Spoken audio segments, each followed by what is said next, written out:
ചെയ്യണം. എന്റെ പൊസിഷൻ ഞാൻ പറയാം. അതാണ് ഇപ്പൊ നിങ്ങൾ എടുക്കേണ്ടതെന്നൊന്നുമില്ല. അതാണ് ശരിയായ പൊസിഷൻ എന്നുള്ളത് അല്ല. ഞാൻ ഇസ്ലാമിസ്റ്റുകളുമായി ഹിന്ദുത്വവാദികളോടെന്ന പോലെ എന്താ പറയാ വേദി പങ്കിടാറില്ല പൊതുവിൽ. പക്ഷെ ഇസ്ലാമിസം എന്ന് പറയുന്നത് ഹിന്ദുത്വവാദം പോലെ തന്നെ തുല്യമാണെന്ന് ഹമീദ് ചന്ദോങ്കിലൂരൊക്കെ എടുക്കുന്ന നിലപാട് ഞാൻ സ്വീകരിക്കുന്നില്ല.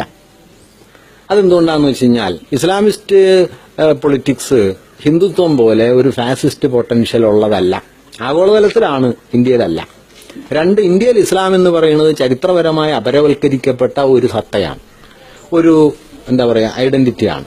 അതുകൊണ്ട് ഇസ്ലാമിന്റെ ഐഡന്റിറ്റി ചരിത്രപരമായി അപരവൽക്കരിക്കപ്പെട്ടതാണ് എന്നുള്ളതുകൊണ്ട് ഈ അപരവൽക്കരിക്കപ്പെട്ട മനുഷ്യർക്ക് തങ്ങളുടെ ഐഡന്റിറ്റിയോട് തോന്നുന്ന എന്താ പറയാ ചേർച്ച, തങ്ങളുടെ വ്രണിതത്വം, ആ വ്രണിതത്വത്തിന് ചരിത്രപരമായി ഉള്ളടക്കൊണ്ട് അത് മാനിക്കാൻ നമുക്ക് ബാധ്യതയുണ്ട്. അത് അവരുടെ തകരാറല്ല, അത് നമ്മുടെ തകരാറാണ്. ആസ് എ സൊസൈറ്റി നമ്മുടെ തകരാറാണ്. ഇന്ത്യൻ ഇസ്ലാം അപരവൽക്കരിക്കപ്പെട്ടതാണ് ആധുനികതയുടെ ഘട്ടത്തിൽ. അതുകൊണ്ട് ഈ അപരവൽക്കരണത്തിന്റെ പ്രശ്നത്തെ അഭിസംബോധന ചെയ്യാനും അതിനെതിരെ ഉയർന്നു വരുന്ന നാനാതര ആവിഷ്കാരങ്ങളെ മറ്റതിൽ നിന്ന് വേറിട്ട് കാണാനും നമ്മൾ ശ്രമിക്കണം. പക്ഷെ ഇങ്ങനൊരു വേറിട്ട് കാണലിന്റെ തിയററ്റിക്കൽ പൊസിഷനാണോ മൗദൂദി എടുക്കുന്നതെന്ന് ചോദിച്ചാൽ അല്ല. അതുകൊണ്ട് മൗദൂദിസം പോലുള്ള ആശയങ്ങളോട് തിയററ്റിക്കലായിട്ടോ അതിന്റെ എന്താ പറയാ സമരവേദികളുടെ തലത്തിലോ ഞാൻ നേരിട്ട് പങ്കുചേരാറില്ല. പക്ഷേ ഈ പ്രശ്നത്തെ ഹിന്ദുത്വത്തിന് തുല്യമായ ഇസ്ലാം എന്ന നിലയിൽ സമീകരിക്കുന്നത് വാസ്തവത്തിൽ ഇതിന്റെ ചരിത്രപരമായ ഉള്ളടക്കത്തെ കാണാതെ പോകലാണ്. അപ്പൊ എന്ത് ചെയ്യണം? എന്റെ പൊസിഷൻ ഇവരുന്നയിക്കുന്ന വിഷ്യൂസിനോടും അതിന്റെ നാനാതരം സമരങ്ങളോടും നമ്മൾ തന്നെ നേരിട്ട് ചെല്ലുക. ഇസ്ലാമിന്റെ പ്രശ്നം എന്റെ തന്നെ പ്രശ്നമാണ്, അല്ലാതെ ഇസ്ലാമിന്റെ പ്രശ്നമല്ല. ഞാൻ ഇസ്ലാമിന്റെ പ്രശ്നം ഉന്നയിക്കുന്നു, അത് ഇന്ത്യക്കാരന്റെ ജനാധിപത്യ ഉത്തരവാദിത്വം എന്ന നിലയിൽ ഞാൻ ഉന്നയിക്കുന്നു. അവർ ഉന്നയിക്കുന്നതിനെ പിന്തുണയ്ക്കുകയും ചെയ്യുന്നു. ഞാനതിനെ തള്ളി പറയുന്നില്ല.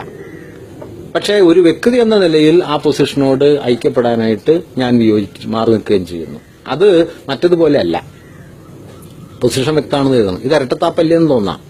ഇരട്ടത്താപ്പ് എന്ന് ഞാൻ പറയുന്നത് കാരണം ഇത് ഒരു ഭാഗത്ത് ചേരുകയും ചെയ്യും, മറുഭാഗത്ത് ചേരില്ല എന്ന് പറയുകയും ചെയ്യും എന്നേർപ്പാടല്ലേ. അത് എന്തുകൊണ്ടാണെന്ന് വെച്ച് കഴിഞ്ഞാൽ ഞാൻ അവിടെ ചേരില്ല എന്ന് പറയുന്നത് താത്വികമായ ഒരർത്ഥത്തിലല്ല, അതിന് പ്രായോഗികമായ ഒരു ഫലമുണ്ട് എന്നതുകൊണ്ടാണ്. എന്താണ് പ്രായോഗികമായ ഫലം? ഇസ്ലാമിസത്തിന്റെ പൊളിറ്റിക്കൽ ഇസ്ലാമിന്റെ യുക്തികളോട് ഐക്യപ്പെടുന്ന ഒരു പൊസിഷനിലേക്ക് നീങ്ങിയാൽ അത് ഇസ്ലാമിനെ ചരിത്രപരമായി പിന്തുണയ്ക്കുന്നിടത്തോളം ശരിയായിരിക്കുമെങ്കിലും അത് ഇന്ത്യൻ സമൂഹത്തിൽ ഇന്ന് ഇടപെട്ടുണ്ടാക്കുന്ന ഫലങ്ങൾ പോസിറ്റീവ് ആയിരിക്കില്ല. പ്രായോഗികമായത് നമ്മളെ ദുർബലപ്പെടുത്താനേ സഹായിക്കും.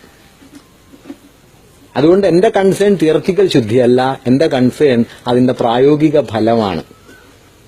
വ്യക്തമാണല്ലോ, പ്രായോഗിക ഫലമാണ്. Theoretically I am totally against their position. പക്ഷെ പ്രായോഗികമായിട്ട് ഞാൻ സഹകരിക്കുക. എവിടെ വരെ? അത് റിവേഴ്സിലെ എഫക്ട് ഉണ്ടാക്കാത്തിടത്തോളം.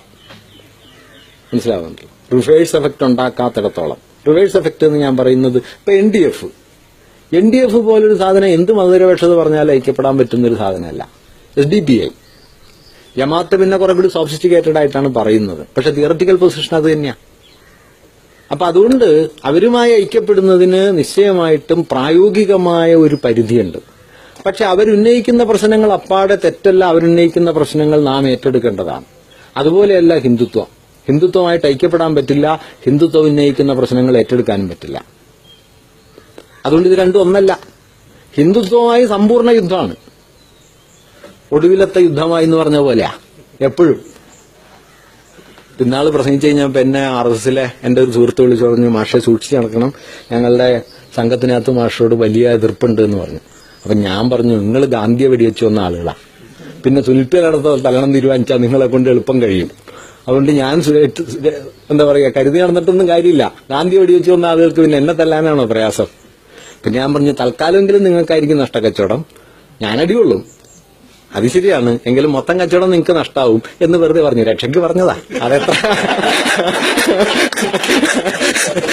കാലം പിടിച്ചേക്കാൻ പറ്റുന്ന അറിഞ്ഞൂടാ ഈ പറച്ചിലുകൊണ്ടൊന്നും. എങ്കിലും അപ്പൊ ഞാൻ പറഞ്ഞെന്ന് വെച്ചാൽ അതുകൊണ്ട് ഹിന്ദുത്വം എന്താ പറയാ പൊളിറ്റിക്കൽ ഹിന്ദുത്വമാണ്, പൊളിറ്റിക്കൽ ഇസ്ലാമാണ്. രണ്ടും ഉന്നയിക്കുന്ന പ്രശ്നങ്ങൾ ഒന്നാണ്. രണ്ടിനോടും ഒരേപോലെ വിയോജിപ്പ് അല്ല.